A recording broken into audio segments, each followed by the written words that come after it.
Jangan tunggu tahun baru baru nak letak azab. Bila rasa nak berubah, terus letak azab. Aku nak berubah jadi baik.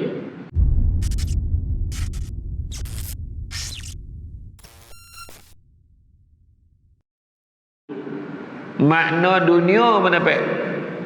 Tapi barang siapa yang mengajar keberuntungan dunia, nescaya kami akan berikan sebahagian saja daripada keuntungan dunia itu. Tak dapat semua. Malahan tidak akan ada satu bahagian pun untuknya di akhirat kelak.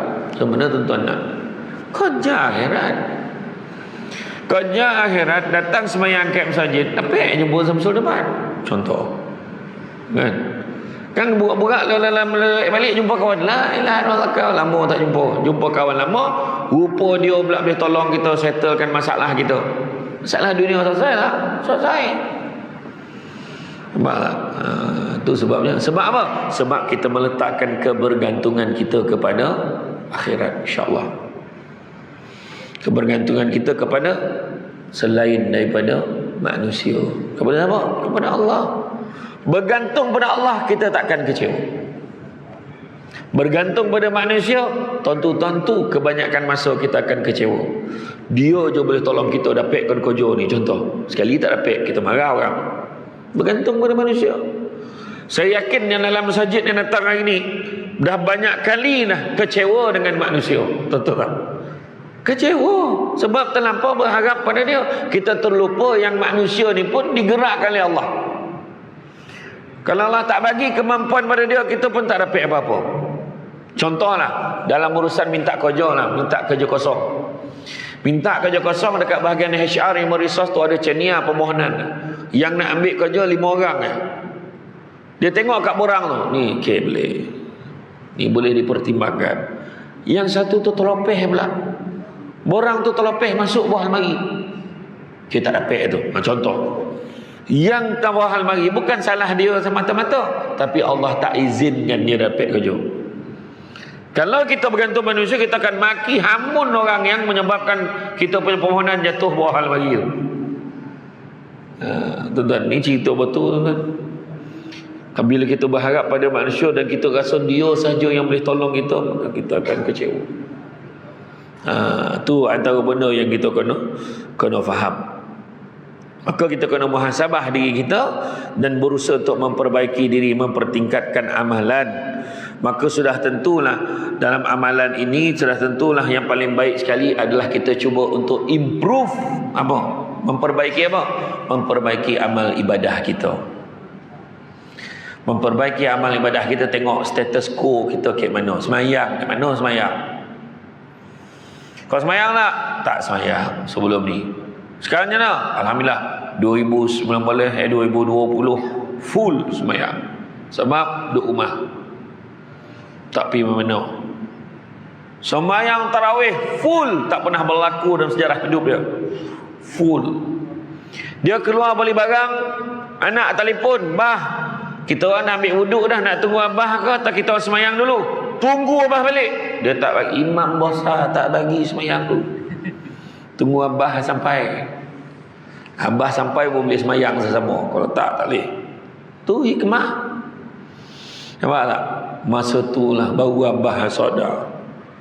Dalam Quran tu banyak lagi surah selain pada Inna A'tayna dengan Qul Allah. Selama 20 tahun, 25 tahun, 30 tahun kahwin tu, surah ditutuh mula-mula baby. Subuh sampai ke isyak itu. Kan? Contohlah. Tak salah dah. Kan? Tak salah dah. Tapi mana kata baru malu dah dengan anak. Sebab anak lagi banyak surah hafal daripada dia. Contohlah kan. Tapi itu menunjukkan kita kat mana level kita. Inna A'tayna. Kat mana level kita? Aku semayang dulu semayang, tapi ada agak tertinggal. Yang mana selalu tinggal? Subuh, isyak, ujung-ujung selalu tinggal. Yang mana dia paling tak pernah tinggal? Maghrib full. Dia paling awal. Dia siap bantang sejadah dulu. Level dia improve. Improve lagi macam mana? Berazam untuk ubah daripada mana? Ubah daripada dulu semayang lambat, nak semayang, dulu semayang tak cukup, nak semayang cukup. Dah semayang cukup tapi lambat pula, selalu datang lambat, masbuk. kan. Ada pula dah semayang ambil, dah semayang dah, tapi dah semayang awal waktu, tapi semayang seorang-seorang. Semayang seorang-seorang improve jadi semayang apa? Semayang berjemaah. Itu sebab alhamdulillah dekat sini. Cuba tengok yang diheboh dalam media sosial. Dia kata ni lah dia bala Allah Ta'ala bagi. Dia berkawan dengan malaikat kan, yang tulis tu. Yang tulis dalam media sosial tu berkawan dengan malaikat. Member kamcing dia. Dia boleh tahu ni bala, ni tak, ni bala. Sesuka kau. Kan? Allah Ta'ala bagi ujian penting tu adalah ujian. Itulah siapa suruh semayang jarak. Umat dia marah. Dia yang tahu. Masalah yang bercakap tu tak pernah datang masjid, masalah. Kan? Yang kita kena hebohkan ni bukan rapat tu saja. Datang masjid. Datang masjid. Dulu ada beberapa negeri waktu PKP dulu kan, ada beberapa negeri dia letakkan syarat nak datang sembahyang Jumaat kena register online. Ada beberapa negeri buat itu. Ni memang fakta. Dalam yang lulus tu 100 lebih tak datang yang lulus. Tanyalah masjid-masjid penuh. Lepas tu masuk dalam Facebook, alhamdulillah dapat kembali ke rumah Allah ni, tunjuk yang lulus. Dia tak tahu. Apa perangai tu? Tu dia nak bohong siapa? Dia tipu siapa? Kan? Apa yang penting mana dalam media sosial tu? Membohong, dia terlupa, dia tunjuk ke Allah Ta'ala. Berdosa tak berdosa? Berdosa sebab pada negeri-negeri tertentu tu hanya orang yang dapat kelulusan tu boleh datang sembahyang Jumaat. Dia tak datang, dia ambil hak orang tak? Ambil hak orang. Orang lain tak boleh datang. Lepas pada tu lah beberapa negeri tu sudah hanya buka je kat walk in. Kalau ada kosong masuk.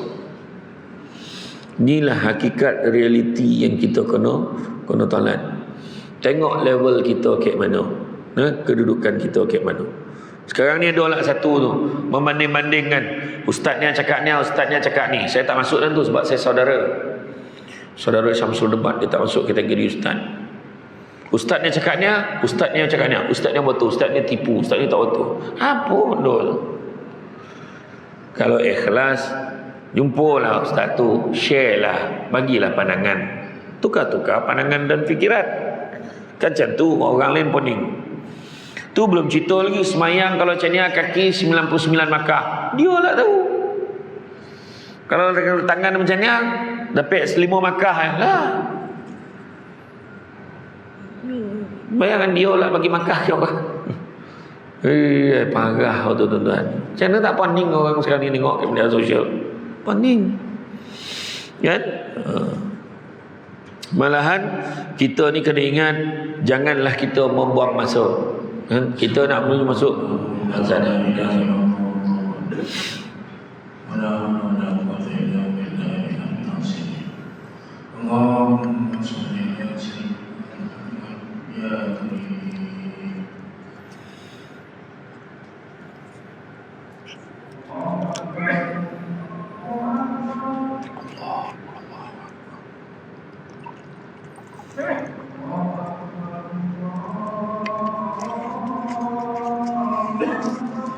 Allah.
Allah Allah.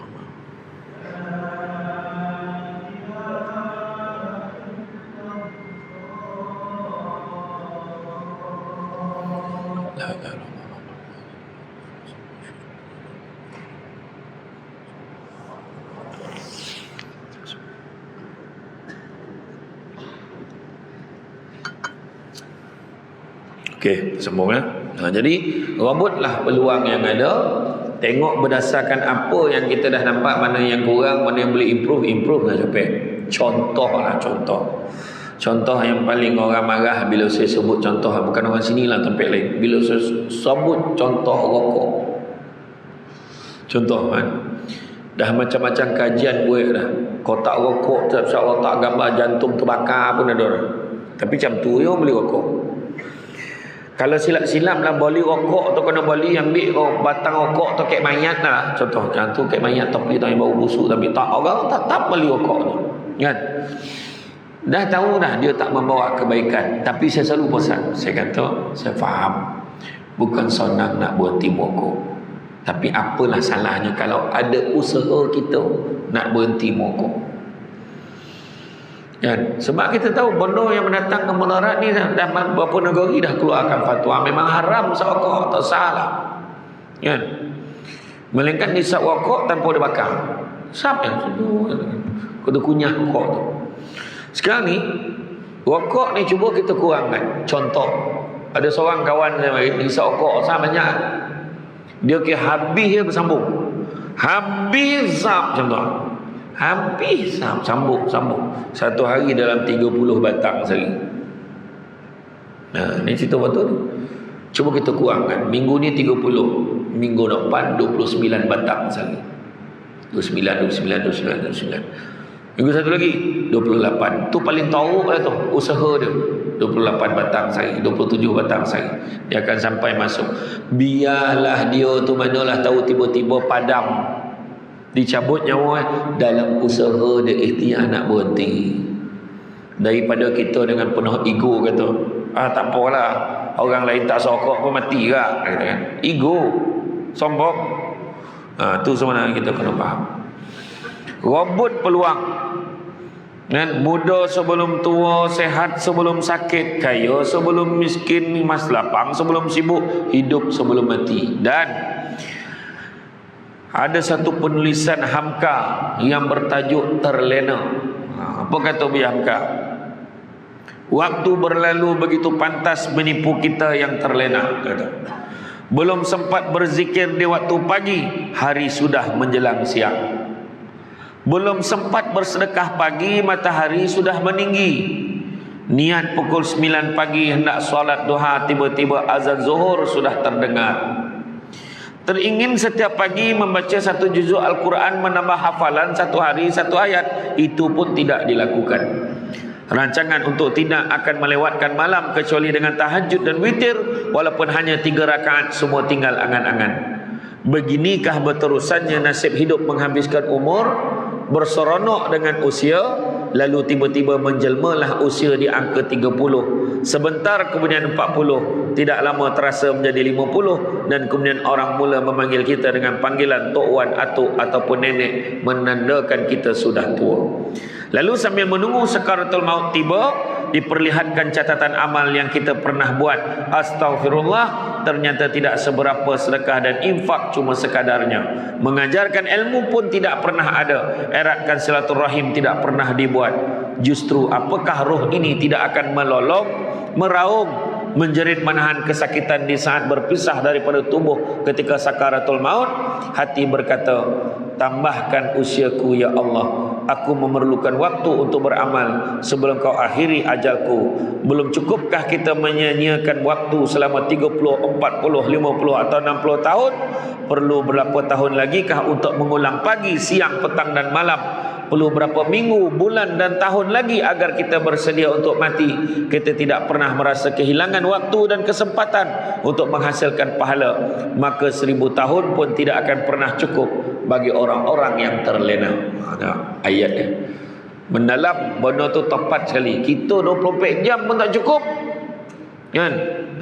Itulah dia keadaan dia. Maka bersama-samalah kita mulakan 2022 ni dengan jiwa yang bersih. Tu kata tadi, kita target kita untuk improve ibadah kita. Dan bila improve ibadah, nak mencapai kesempurnaan ibadah tu ada 4 perkara. Mencapai kesempurnaan ibadah ada 4 perkara. Yang pertama, mesti dengan ilmu, tak main ikut-ikut. Semayang macam mana, takbir macam mana, sujud macam mana, rukuk macam mana, bacaan macam mana, mengaji Quran macam mana. Kan? Mesti dengan ilmu. Jangan jadi macam burung kakak tua. Burung kakak tua kita ajar dia mengaji pun pandai. Kan? Tapi dia ikut bunyi aja. Kan? Tapi kalau burung kakak tua tu boleh baca dan faham, maka lagi teruklah kita daripada burung kakak tua. Kan? Tentu. Yang kedua, selepas dengan ilmu, kedua mestilah dengan ikhlas. Kan? Ibadah ni ikhlas. Dia tak harap apa-apa pun sebenarnya. Kan? Hanya dia nakkan keredaan Allah. Ketiga, mestilah ada perubahan pada tindak tanduk dan juga perangai kita. Ni makin semayang makin teruk dia mengumpet macam mana? Mengutuk, aduh ya bodoh tak penting dengan orang. Semayang ni membalun cukup kuat. Keluar dalam media sosial, mana jabatan bomba? Kan? Habis semua dia balun. Mana agensi semua? Allahu Akbar. Orang dah ready 5 raban nak bertolong, dah standby. Tiba-tiba raban lain nak mencanak tolong keluar. Kelang kabut tuan-tuan. Itu yang kita kata tadi, perancangan Allah yang terbaik. Itu namanya apa? Tak ada siapa sangka dah Shah Alam kono macam ni. Tak ada siapa sangka. Bercakap dia tu kan macam tak pernah fikir pun benda.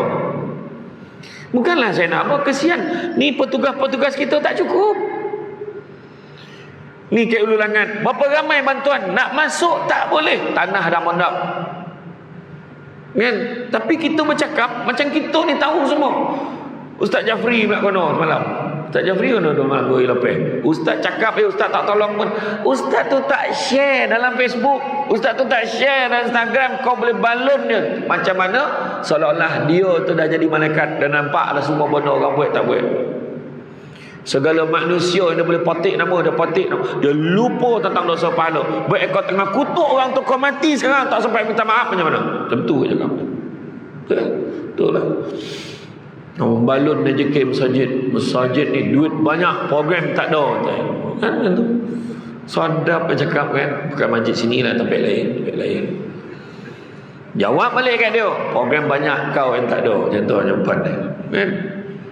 Mengkomplain cukup pandai. Copek kan sadap cakap tu. Keluar. Ini ujian Allah bagi kat kita. Tu sebab saya kata, orang ni dia punya marah pasal banjir kan. Dia tak tahu. Kita tengok di Temerloh, kita tengok dekat Kuantan, di Mentakap, lagi teruk daripada KL. Betul tak? Tapi dia boleh kat gelak. Bukan gelak macam mana? Dia orang dah biasa. Cuma yang ada satu rumah tu dia kata tiap-tiap tahun macam ni. Bila aku banjir dia telefon mak dia tak dapat, telefon ayah dia tak dapat, dan dia tak tahu mak dia selamat ke tak. Tadi tak tahu mak dia dekat mana. Tengok gambar image kat rumah dia tu memang nampak bumbung je. Memang orang kan susah hati. Kan? Tu tiap-tiap tahun. Tengok dekat Kelantan, relax dia. Dah sampai bumbung, dia relax atas bumbung tu sokok macam tak ada apa-apa. Dia dah biasa. Kek Seremban banjir sampai ke lutut dah heboh, tak ada kebantuan lutut tu. Nak tunjukkan beza. Bukanlah saya nak kita pandang ringan pada banjir, tak, tapi nak bagi tahu semua orang mengalami masalah ni. Ramai orang yang ditimpa ujian ni. Dekat Manik Urai dulu yang masuk banjir yang besar tu kan. Berubah halaman imam tu. Rumah yang hanyut pergi kat simpang kampung, berubah nombor rumah. Kan rumah tu ada lagi. Dia beralih. Cakap apa tuan? Kan? Iya tuan. Allah uji kita ni. Sebab baru je pagi tadi saya bagi kuliah subuh dekat di Baling tu. Allah Ta'ala bagi ujian ni, Allah Ta'ala sebab nak dengar suara kita. Apa yang kita cakap bila kita kena ujian? Ni orang yang kena ujian ni okey lagi, tolonglah kami, bantu kami. Yang tak kono ni lah lebih-lebih ni apa pasal? Dia pula jatuh hukum orang ni tak berguna, ni tak boleh pakai, orang ni apa, kesian. Petugas-petugas tu tengok anggota tentera pun dah pergi dah. Anggota tentera pergi dah dengan bot masing-masing. Ustaz Abid Liu pun dengan grup-grup dia datang, pergi dah. Ya man. Jadi itulah saya cerita tuan-tuan, kita ni janganlah apa kan, jangan nak ambil alih kan. Apa-apa pun kita ambil satu pengajaran yang paling besar. Apa pengiktibaran paling besar? Dunia ni sementara sifat kan. Baru beli kereta, gosok-gosok kereta, cantik tak kereta aku, zap, besok tak malam. Contohlah kan, mungkin lah beli TV, zap, sudah dalam tu ada ikan. Ada ikan dalam TV tu, jadi akuarium. Sebab dia banjir. Tapi adakah itu tandanya kita ni nak cakap bahawa itulah penghujung hidup kita? Tak. Allah Ta'ala nak tengok kita cakap apa. Apa suara kita. Allah saja bagi ujian ke aku ni. Rupanya Allah nak rapatkan aku dengan saudara mara aku. Mungkin rupanya bila jadi ujian tu, semua saudara dah datang tolong, rapat dah balik. Contoh dek tragedi tu kan. Iya tuan-tuan, tu kadang-kadang kita ni kena tengok balik, dunia ni bukan tempat tinggal, tapi dunia tempat meninggal. Katakan, tengok ada orang berhabis duit dia. Kita tengok, kalau paling senang kita tengok kisah Nabi Ayub kan. Tengok kisah Nabi Ayub. Macam mana Nabi Ayub, Iblis minta izin dengan Allah Ta'ala, dia nak uji Nabi Ayub, nak tengok betul ke dia beriman benar dengan kau ni, baik benar dia. Allah Ta'ala kata carry on, proceed, silakan kau ujilah. Pertama uji dengan kekayaan Nabi Ayub tu. Nabi Ayub memang berasal pada keluarga yang kaya, tapi Nabi Ayub tak pernah takut. Duit dia semua diinfakkan, tolong orang, bantu orang susah, semua bagi duit ke orang. Habis, tidak tersisa satu harta pun pada Nabi Ayub. Allah Ta'ala uji, tapi makin dekat daripada Allah, tak ada berkurang keimanan dia. Itu ujian pertama. Ujian kedua, keturunannya. Ketika anak-anak dia berada di rumah saudaranya, syaitan ni, iblis ni, runtuhkan rumah tu, mati keturunan Nabi Ayub. Anak-anak dia meninggal dia semua. Nabi Ayub bersyukur, dia kata anak dia diambil oleh Allah Ta'ala. Dia yakin anak-anak dia anak yang baik, baik masuk syurga. Itu yang ketiga, uji pada diri Nabi Ayub, kesihatan Nabi Ayub. Kena penyakit kulit yang tak terbayang kat kita lah. Penyakit kulit ni, Allah, penyakit kusta kan. Kalau orang sekarang tengok kan, habis satu badan ni. Dikatakan yang elok pada tubuh badan Nabi Ayub dua je, iaitu hati dan lisannya. Dua tu, yang lain semua habis. Dan bila kena tu, ulat-ulat ni sampai makan nanah-nanah tu yang berbau busuk, orang pun tak boleh dakik kan. Bila ulat tu terjatuh, bukannya dipijak, ambil kau padan kau pijak, kau makan, aku lagi ambil kau. Tak. Bila ulat tu terjatuh, Nabi Ayub kutip balik ulat tu, letak balik, takut ulat tu tak boleh makan. Tuan-tuan berpek tak sabar macam tu, tuan-tuan fikir. Ini nak banding dengan kita lah kan. Hidung tersumbat sebelah yang mengamuk kat malam tu, tidur kat katil tu. Aduh, hai, time ni lah kau nak tersumbat. Kan. Marah kan. Habis segala minyak ditabur kat hidung tu, tak mau selesai. Marahnya pasal kan, itu dia. Tapi kemudian Nabi Ayub ditegur oleh isteri dia, wahai suamiku, apa kata kau minta dengan Allah Ta'ala, mesti Allah Ta'ala makbulkan. Mintalah sembuhkan penyakit kau ni. Maka dia kata, apa sangatlah yang aku sakit nak bandingkan berpuluh tahun aku sihat dulu, aku tak pernah komplain pun. Macam tu cakap kan. Sampailah satu ketika Nabi Ayub tak tahan, terdengar ada dua orang berbual. Apalah dosa Nabi Ayub ni sampai macam tu bona dia kena nampak. Yang itu dia tak tahan. Bukan tak tahan apa, dia takut menjadi fitnah. Maka dia bersujud, ya Allah, demi Allah, Aku semua ditaat ya Allah. Tak apalah, aku sujud kepadamu ya Allah, sehinggalah kau sembuhkan penyakit aku ni. Allah Maha mengetahui apa yang terbaik untuk hamba ni. Allah Ta'ala pesan kepada Nabi Ayub, kau hentakkan kaki kau, akan terkeluar 2 pancuran air, satu kau buatlah mandi, satu kau buatlah minum. Lepas itu sembuh Nabi Ayub, dan sembuh jadi sihat walafiat, dapat isteri, kemudian anak yang pun beranak pinak, dapat lebih kurang 33 ke 35 orang anak. Jangan tuan-tuan banding dengan tuan-tuan. Tuan-tuan tak teraya orang tuan-tuan. Dia umur panjang kan? Kan? Tapi apa pengajarannya? Pengajaran nak beritahu pertama sabar. Yang kedua, Nabi Ayub tak pernah mungut. Yang ketiga, bila jadi ujian tu usaha. Nabi Ayub kena minum dan kena mandi, kena usaha. Bukan tunggu yang minta zap elok, tak, usaha juga. Nampak tak? Ya. Jadi itulah yang difirmankan oleh Allah SWT dalam surah Ar-Ra'd ayat ke-11. Sesungguhnya Allah tidak akan mengubah keadaan satu kaum sebelum mereka mengubah keadaan diri mereka sendiri. Dan bila Allah mengendaki keburukan terhadap satu kaum, maka tak ada dapat menolaknya dan tidak ada pelindung bagi mereka selain Dia. Dan saya suka untuk petikkan surah As-Saff ayat 10, 11, 12, 13. Nanti balik tuan-tuan dan puan tengoklah. Allah Ta'ala beritahu apa? Hendakkah kamu sekiranya aku tunjukkan satu perniagaan yang menguntungkan? Apa perniagaan? Perniagaan yang dapat membebaskan kamu daripada azab sesaan neraka tidak terperi sakitnya.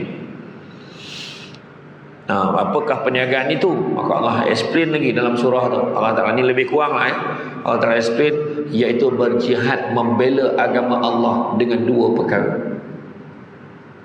Berjuang, berjihad, membela agama Allah dengan 2 perkara. Pertamanya dengan harta benda, kedua dengan diri sendiri. Itu kita kena buat. Harta benda, diri sendiri. Harta benda apa? Infak, sedekah, tolong orang. Paling senang pagi-pagi buta tu bangun, sebab agak-agak kadang pukul 5 tu terkencing dengan ambil handphone, zap, transfer Masjid Raja Tun Uda. Pap RM1. Ikhlas tak kan. Lepas tu gosok-gosok mata lah, 1,000 pun taklah makan dengan tu 1,000 datang jumpa balik dengan pengurusi masjid.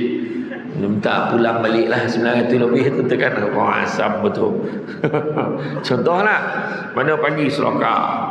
Sedekah dengan harta benda. Nampak ni ada orang minta bantuan derma kilat, bagi. Contohlah. Dan kemudian yang keduanya dengan diri sendiri. Diri sendiri perangai kita, sikap kita, tindak tanduk kita, ibadah kita. Itu dia. Inna a'malu bin niat. Satu amal pekerjaan itu bermula dengan niat.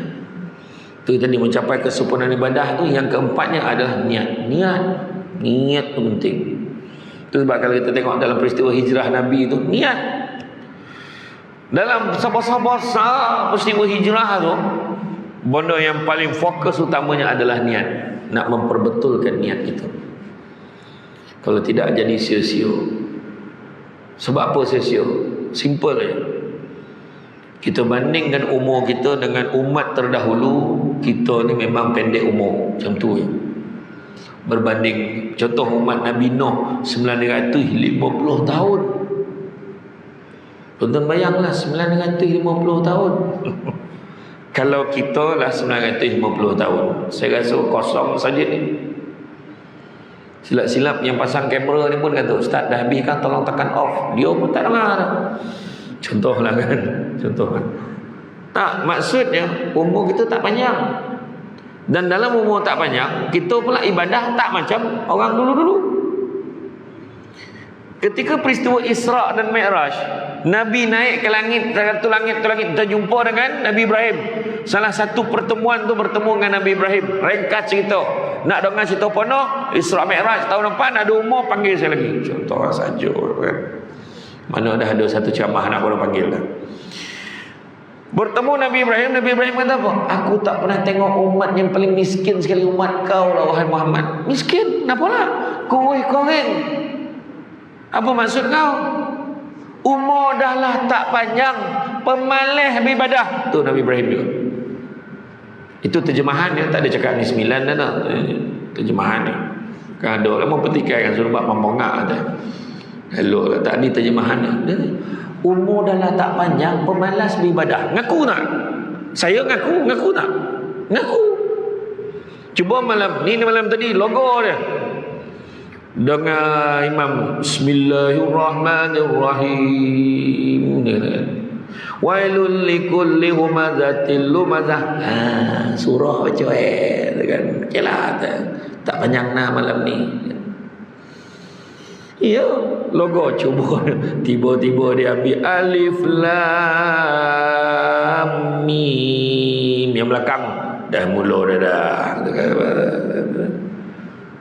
Panjang-panjang tak boleh. Assalamualaikum warahmatullahi. Assalamualaikum warahmatullahi. Astagfirullah 3 kali ya, istighfar 3 kali. Astagfirullahalazim alladzi la ilaha illa huwal hayyul qayyum wa atubu ilaih. Cuba buat 10 malam. Panjanglah istighfar malam ni. Dalam hati cuma tak cakap. Itu memang umat Nabi Muhammad. Cuba tengok, tuan-tuan nak merasa tahlil, kenduri tahlil panjang baca, pergi somban. Siapa dah sedang marah kat somban, tengok kenduri tahlil. Dah hilang-hilang lutut baru doa. Ya tuan-tuan.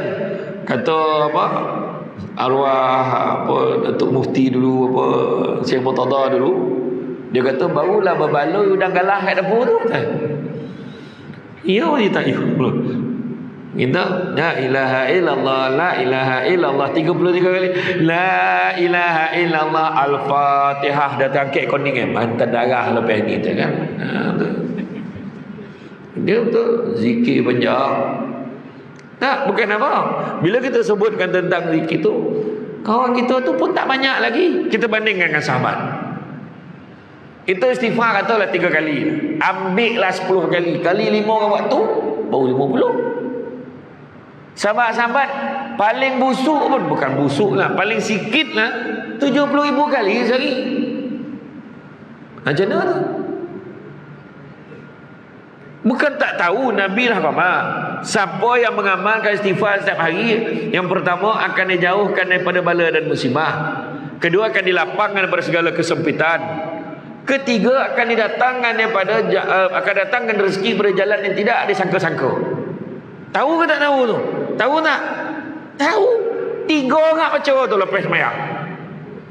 Betul tak? Tak, ini kena mengaku.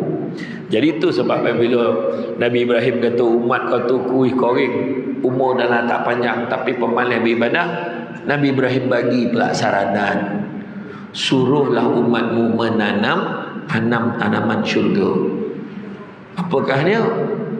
Itulah satu pandangan kata la haula wala quwata illa billahil aliyil azim.